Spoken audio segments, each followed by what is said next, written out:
British illustrator Sidney Sime was born into a very poor family in Manchester in 1865, and in his youth he worked in various jobs, including 5 years as a mine worker, before going on to study at Liverpool School of Art.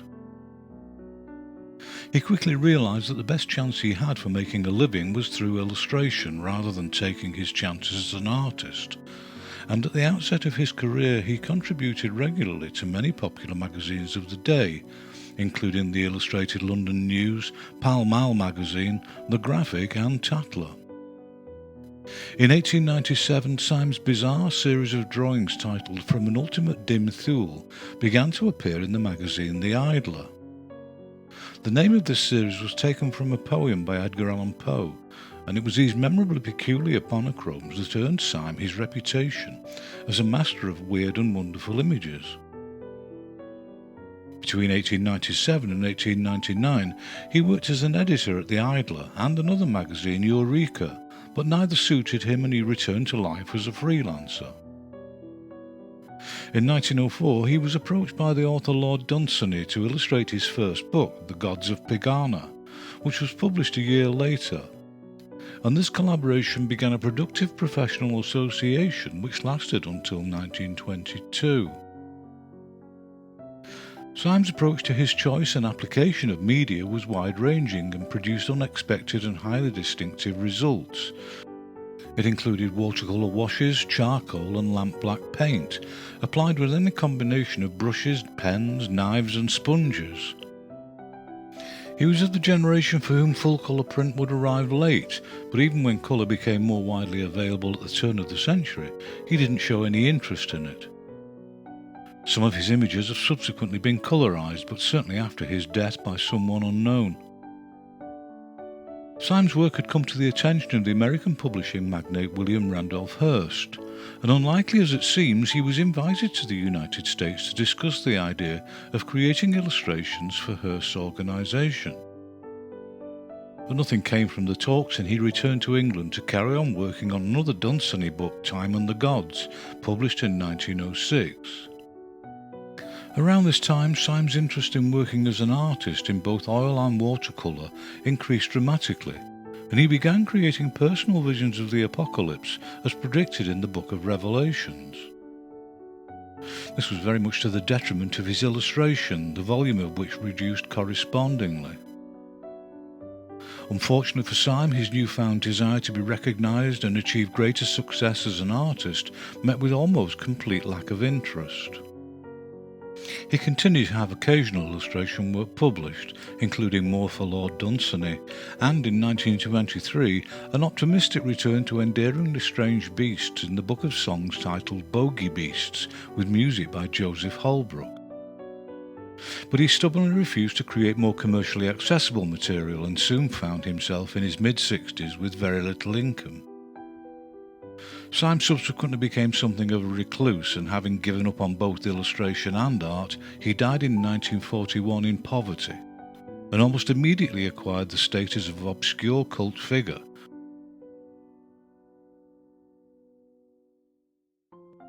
Ferdinand von Řezníček was born in 1868 in Vienna to a noble Austrian family of Czech descent.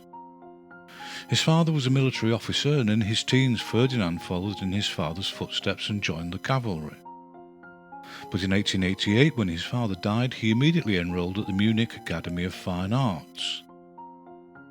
Following his studies in 1892, Řezníček began working for a firm of industrial designers, but by 1896 his lithographic illustrations were starting to appear in the pages and on the cover of the arts magazine Jugend. And within a year he had added both Simplicissimus and Fliegende Blätter to his client base. His choice of subjects could best be described as light-hearted and romantic, and he was particularly adept at evoking the characters and lifestyle of the more affluent members of society in fin de siècle Germany. And he portrayed this world with obvious affection and occasionally the lightest of mockery. The expressive, jubilant style of his work and the easily accessible, never shocking content of his depictions made Řezníček one of the most popular illustrators of the period, and he featured with particular regularity in Simplicissimus for around 14 years. Throughout what would turn out to be only a brief career, he published several themed albums which collected various of his illustrations. All of these sold in large numbers.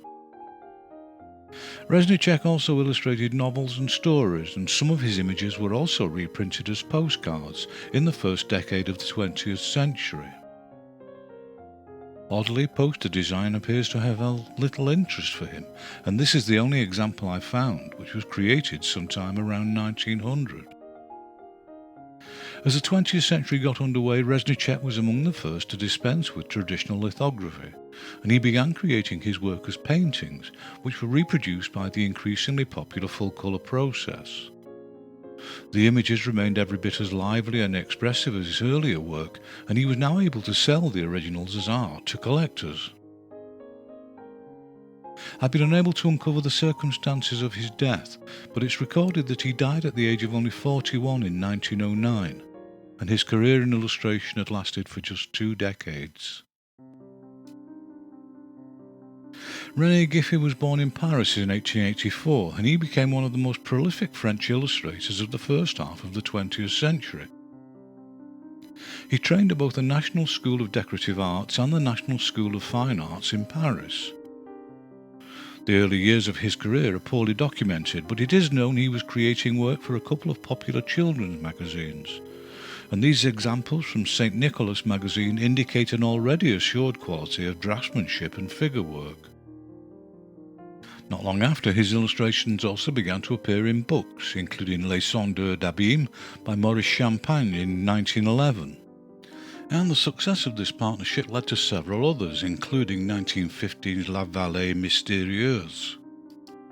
But by this point, Giffey had already joined the army. He fought up to 1917 when he was poisoned by a gas attack and was invalided out.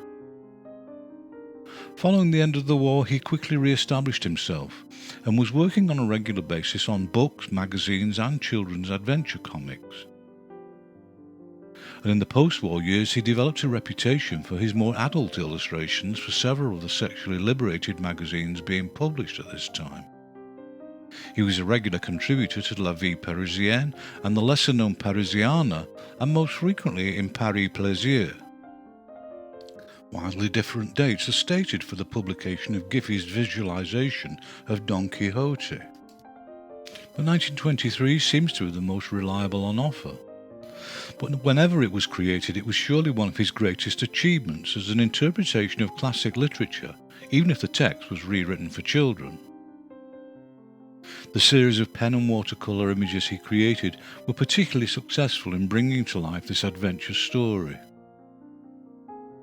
In addition to his ongoing light erotic magazine work during the mid-1930s, Giffey also illustrated some pornographic books of varying degrees of frankness, even though he doesn't seem to have done this for long. Around the same time, he took over the illustration of the stories of Luce Colas from Pierre Lissac, and he also created an adaptation of Théophile Gautier's novel Capitaine Fracasse, published in 1933. As with all his output, this comic book demonstrated Giffey's absolute mastery of anatomy, using precise but never mechanical line work. He was too old to have been expected to fight during the Second World War, and when it ended he left Paris for the town of Arcachon, from where he seems to have abandoned all other work in favour of adventure comics and the retelling of classics. Between 1946 and 1949, he created an extended comic strip retelling of Hugo's Les Miserables, and this project alone was a significant volume of narrative graphic work. René Giffey died from a heart attack in 1965 when he was 81 years old, and in France at least, he has served as a monumental inspiration to those who followed in the same tradition, even up to the present day. Cyrus Leroy Baldridge was born in Alton, New York in 1889. When he was still a young boy, his mother left his father, and Cyrus went with her while she earned a living selling kitchen equipment from town to town. At the age of only 10, Cyrus was accepted as the youngest ever student at Frank Holmes' Chicago School of Illustration. But despite his obvious artistic abilities, Baldridge went on to study an unnamed subject at the University of Chicago in 1907, and paid for his studies by selling illustrations. Following graduation, he started looking for commissions while working in various jobs, including time as a cowhand in Texas. When the Great War broke out in Europe, Baldridge was employed as a newspaper war correspondent and illustrator. And in 1917, when America joined the Allies, he also became a contributor to the Army's Stars and Stripes newspaper. His war drawings featured in magazines, and when the conflict was over, he published many of them in book form, as I Was There with the Yanks in France. Not much later, he met and married the writer Caroline Singer, and having set up home in Harmon, New York, they travelled extensively, mainly to Africa and the East throughout the decade. Singer wrote about these trips, Baldridge provided the illustrations, and they published a series of books. The only solid example I've been able to track down is 1935's Boomba Lives in Africa, which seems to have been the last of their collaborations. 2 years later, Baldridge created a series of impressive and engrossing colour illustrations for a reissue of the tale of Haji Baba of Isfahan, written by James Murray. At this time, he was using a combination of ink, watercolour and coloured pencil or crayon, which gave his images considerable decorative appeal and solidity. His illustrations for Eric Knight's book Lassie Come Home in 1940 used it again, but a year later his colour work for Arthur Waley's translations from the Chinese relied entirely on line and wash for a suitably oriental effect. And for this book, Baldridge also created a large number of brush-drawn spot monochromes, which were particularly convincing.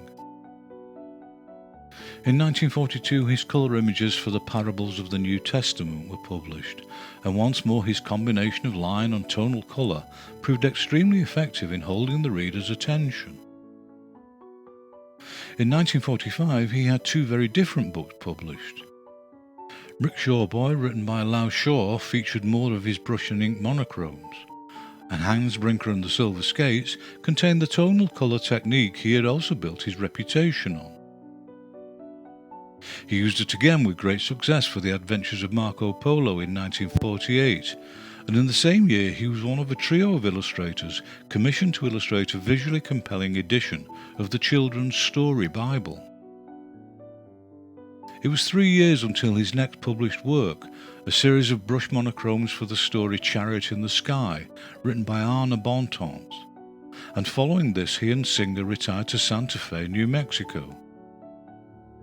In 1959 he made a brief return to illustration with From Long Ago and Many Lands, but the rest of his retirement was spent sketching and painting landscapes around northern New Mexico.